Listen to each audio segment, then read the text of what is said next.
What's up and welcome. This is Me, You, and Switch 2. I am me, Tom Tate, and you are you. So let's talk about Switch 2. This is the latest and greatest Nintendo Switch 2 news, brought to you every Tuesday and Friday in 5 to 10 minute super snackable episodes. This is episode 49. It is Tuesday, November 18th.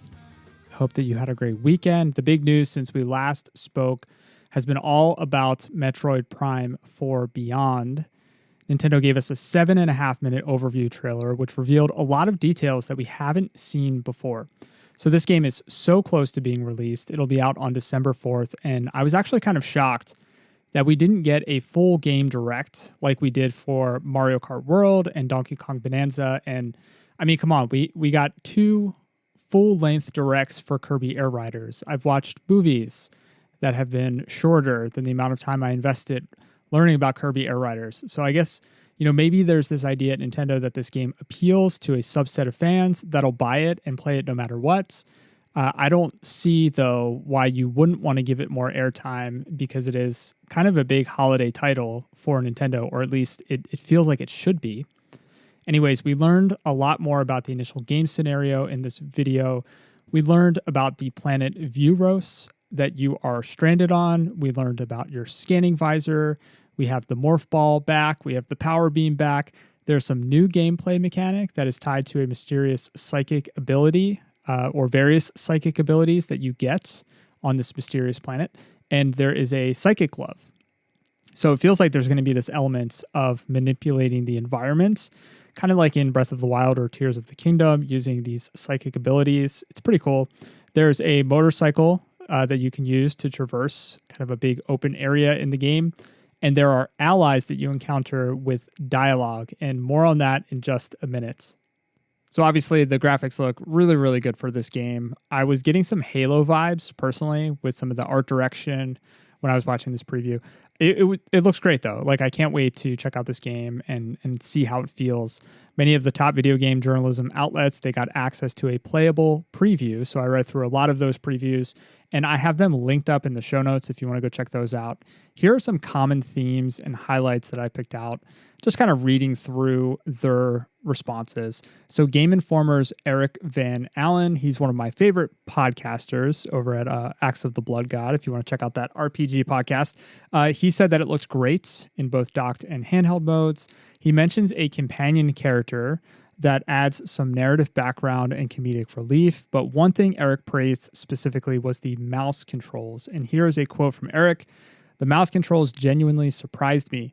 There are many situations where Samus might want to lock onto an enemy, but then pinpoint specific parts around its body or even doors that had me lock on, then hit several corner areas while staying locked on the center.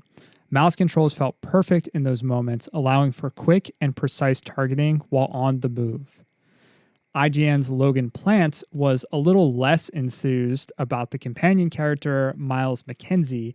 Logan wrote, "While playing over an hour of Metroid Prime 4 Beyond on Nintendo Switch 2, I discovered a seemingly major component that's been completely absent from any footage we've seen so far. An extraordinarily talkative companion who's constantly spewing unwanted hints, quippy jokes, and cries for help, breaking the isolated atmospheric themes Metroid is known for." Logan described some of the dialogue as cringy and was disappointed that the character kept taking him out of the classic gameplay immersion that Metroid has been known for. Now, he did applaud the visuals, noting that the game runs at 120 frames per second in performance mode and 60 frames per second in quality mode on Switch 2. He mentioned the great art direction, despite some flat background elements that are indicative of the game's Switch 1 development origins. Now, I thought this was a really good point. We are still in that era of Switch 2 games where the games began their development cycle on Switch 1. So they're going to have those artifacts that are kind of indicative of the earlier console generation. In this case, he mentions the flat backgrounds. Polygon's Ari Notes was also critical of Miles, calling him a comically bumbling idiot who feels out of place in the stoic Metroid universe. He compared him at one point to a Looney Tunes character in one specific instance in the game. He was still positive about the overall experience. He compared the opening sequence to a Halo or Titanfall style game, but still, he says that it has kind of, that Metroidvania component to it that makes the series really shine. So it kind of fell right back into what made the Metroid Prime games so great. So here's a quote. Metroid Prime 4 is not just a rehash of Retro's original run. It's a tonal divergence, a bit sillier in places, a bit more gruesome in others. So that was a quote from Ari over at Polygon. Nintendo Life has a great review roundup, which I'll link to if you want to see all the review snippets. Alex Olney at Nintendo Life had a similar experience. He said one of the biggest and most important parts of the Prime series and the Metroid series as a whole is the feeling of isolation, loneliness, and that you're being forced to fight against the environment that doesn't want you there to begin with. That notion is entirely destroyed once you introduce a character that blathers away at you incessantly, and it'll be a crying shame if this is something that is present throughout the full game's runtime.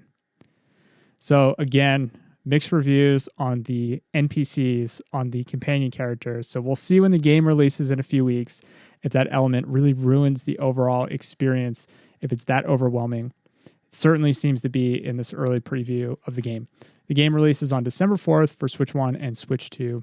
The trailer is up on Nintendo's YouTube channel, along with a Dragon Ball Sparking Zero launch trailer and a Goodnight Universe launch trailer. I'll link to all that in the show notes. In other news, the Game Award nominees were announced. The Game Awards are coming up in a few weeks as well. Claire Obscure Expedition 33, which is not on Switch 2, unfortunately, cleaned up with a record-breaking amount of nominations. Not a lot for Nintendo, I'll be honest with you. Donkey Kong Bonanza was nominated for Game of the Year, Mario Kart World for Best Sports or Racing Game and Best Family Game. And the full nominee list for Game of the Year were Claire Obscure, Death Stranding 2 on the Beach, Donkey Kong Bonanza, Hades 2, Hollow Knight Silk Song, and Kingdom Come Deliverance 2. I always enjoy Jeff Keighley's Game Awards for whatever reason. They're always fun. They're always entertaining. I always hope for a super big preview or announcement or exclusive trailer. Sometimes I'm disappointed. Sometimes I am not. So we will see this year on December 11th when the Game Awards airs on YouTube and Twitch and all the places. Non-Switch 2 related, we got our first look at on-set photos for the Legend of Zelda movie. Just a few. I think there's 3 photos that I saw. I'm really not sure how I feel yet. I'll be completely honest. Of course, I'm excited for the movie. Of course, I'm going to see it. But I don't know how I feel seeing Zelda and Link in person, in real life. I don't know. I just don't know how I feel. You'll have to check them out and see for yourself. Definitely worth a look if you haven't seen those already. That's it for today. I want to thank you as always for your time and your attention. A kind rating or review helps me continue to grow the show. Sharing with a friend, family member, Discord server, subreddit, or anywhere that gamers hang out goes even further. You can head on over to switch2pod.com for all the things. Enjoy the week. I will catch you on Friday. Much love. Now go play some games.